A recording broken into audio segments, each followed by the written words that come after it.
नमस्ते anime lovers, स्वागत है आपका एक्सप्लेनर एम्पायर चैनल पर। आज मैं एक्सप्लेन करने वाला हूँ जुजुत्सु काइसेन सीजन 3 के एपिसोड नंबर 4 की पूरी कहानी। चलिए, बिना किसी देरी के जानते हैं आगे क्या होता है। एपिसोड की शुरुआत में हम माकी को देखते हैं, जो जेनिन घराने यानी अपने घर वापस जा रही है। सबसे पहले उसे नोया मिलता है, जो कहता है, तुम यहाँ क्या कर रही हो? तुम्हारी शक्ल तो इतनी खराब हो गई है, मैंने तुम्हें पहचाना ही नहीं। न तुम्हें जुजुत्सु आता है, न ही कर्स्ड टेक्निक, और अब तो तुम्हारी शक्ल भी बेकार हो गई है। अब तुम क्या करोगी? युता और मेगुमी के पीछे रहोगी क्या?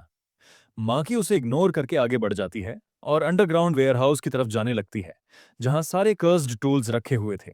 माकी की माँ उसे रोकते हुए कहती है, तुम भूल गई क्या, वहां औरतों को जाना मना है। माकी जवाब देती है कि उसके पास वेयरहाउस की चाबी है और क्लैन के मुखिया मेगुमी की परमिशन भी है। माकी ने मेगुमी को ही बताया था कि अगर कुछ हो तो वसीयत के हिसाब से अब मेगुमी क्लैन का हेड बन चुका है। मेगुमी कहता है कि उसे कोई हेड नहीं बनना और उसे कोई जायदाद भी नहीं चाहिए।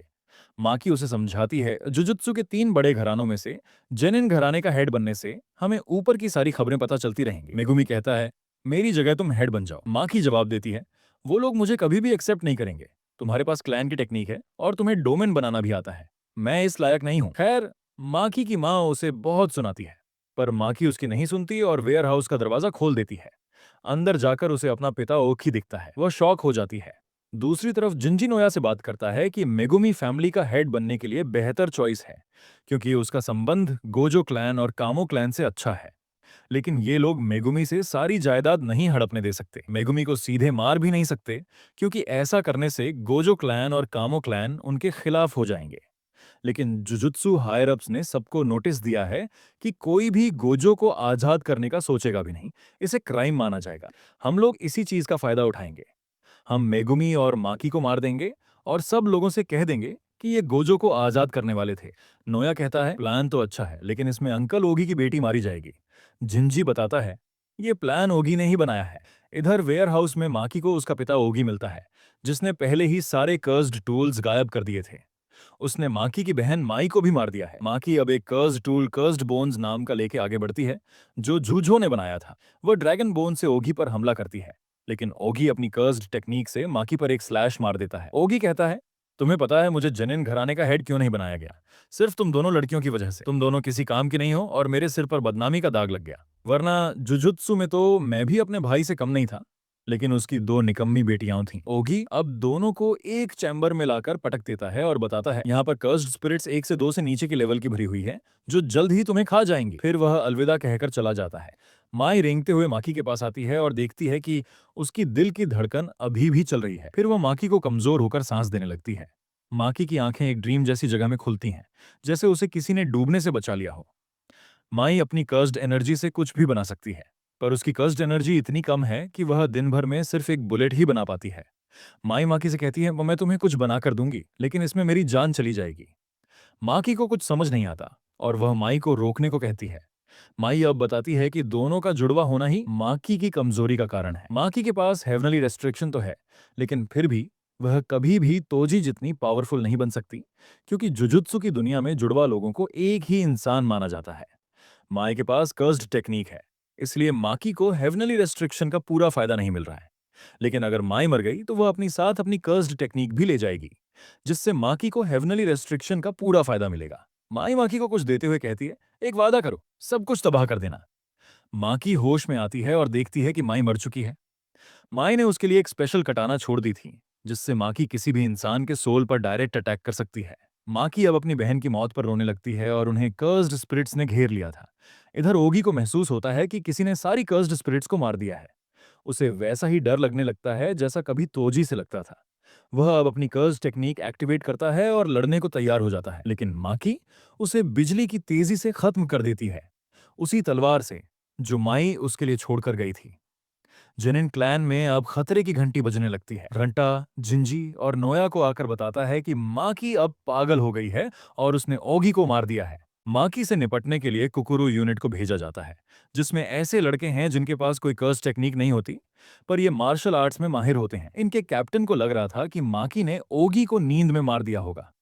ये लोग माकी को चारों तरफ से घेर लेते हैं और माकी के पास ड्रैगन बोन और स्प्लिट सोल कटाना दोनों थीं। माकी सोचती है कि अगर वह अपना घर नहीं छोड़ती और माई के साथ यहीं रह जाती, तो शायद उनकी जिंदगी अच्छी होती। वह अपनी बहन से माफी मांगती है, पर वह उसकी आखिरी इच्छा जरूर पूरी करेगी और सब कुछ तबाह कर देगी। माकी अब कुकरू यूनिट को गाजर मूली की तरह काट देती है। तभी तोजोरू अपनी कर्स्ड टेक्निक का इस्तेमाल करता है और दो बड़े पत्थर से माकी को कुचलने की कोशिश करता है। यह ही यूनिट का सदस्य है, जिसमें जेनिन घराने के सबसे पावरफुल सोर्सरर रहते हैं। पर इस अटैक से माकी को कुछ भी नहीं हुआ था। वह कैप्टन के गले में हाथ घुसाकर और तोजोरू के दिल में हाथ घुसा के उनको भी खत्म कर देती है। अब रांता अपनी टेक्निक का इस्तेमाल करके माकी को एक जगह पर जमा देता है और जिंची से कहता है, जल्दी उसे खत्म कर दो। लेकिन फिर भी माकी हिलने लगती है, जिससे रांता की हालत खराब हो जाती है और वह बोलता है कि माकी अब बिल्कुल तोजी जितनी पावरफुल हो गई है। तोजी चाहता तो जेनिन क्लैन का सफाया कर सकता था, लेकिन अगर उन्होंने माकी को नहीं रोका तो यह जरूर उनका खात्मा कर देगी। जिंची अब अटैक करता है और आसमान से ढेर सारे पंच माकी पर गिराता है, जिससे यहां पर बड़ा धमाका होता है। रांता को लगता है कि अब वे जीत गए, लेकिन घायल होने के मजे से वह भी जिंदा नहीं बचता। पर हम देखते हैं कि माकी तो बिल्कुल ठीक थी। उसके हाथ में झिंची था, जिसे वह नदी में फेंक देती है। नाओया ये देखकर बोलता है, तुम्हारे सीने में दिल नहीं है क्या? तो माकी बोलती है, नहीं, माई उसके साथ मेरा दिल भी ले गई है। नाओया जब छोटा था तब से उसकी बहुत तारीफ हुआ करती थी और सबको पता था कि यही बड़ा होकर जेनिन क्लैन का हेड बनेगा। वह तोजी के बारे में भी सुना करता था कि वह एक लूजर है, जिसके पास कोई भी कर्स्ड टेक्निक नहीं है। नाओया भी उसकी शक्ल देखना चाहता था, लेकिन जब उसने तोजी को पहली बार देखा तो उसका शरीफ कब गया था। अब माकी भी तोजी जितनी पावरफुल हो गई है और उसने जेनिन क्लैन का सफाया भी कर दिया है। बस नाओया ही बचा हुआ था और तभी वो अपनी सुपर स्पीड से माकी पर अटैक करने लगता है।